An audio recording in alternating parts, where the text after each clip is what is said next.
ආයිපොන් දුවේ පුතේ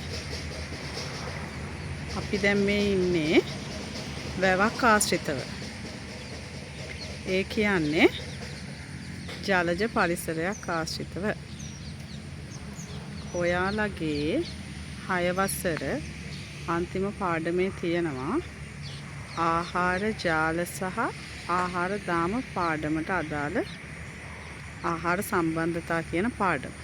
ඒකෙදි ඔයාලට වාර විභාගයේදී එනවා බොහෝ වෙලාවට ප්‍රශ්නයක් මොන හරි පරිසර පද්ධතියක් දීලා ඒ පරිසර පද්ධතිය ආශ්‍රයෙන් ගොඩනැගිලා තියෙන ආහාර දාම හෝ ආහාර ජාලයක් ගොඩනගන්න කියලා ඒ ආශ්‍රිතව ප්‍රශ්නයක් ගොඩනැගෙනවා.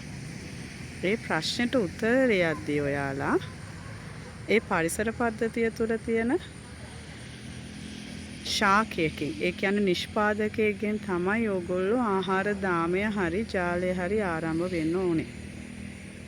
ඊට පස්සේ ඔයාලට පේනවා ඇති මේ වෙනකොටත් මෙතන ඉන්නවා කොකෙක් පේනවා ඇති ඔයාලට. එයා මේ වෙලාවට හොයන්නේ මාළුනේ. ඉතින් ඔයාලට මම උදාහරණයක් කියන්නම් මේ පරිසර පද්ධතිය ආශ්‍රිතව ගොඩනැගෙන ආහාර දාමයකට. එතකොට මේ වැවේ ඉන්නවනේ මාළු. එයාලා කනවා ජලජ පැලෑටි.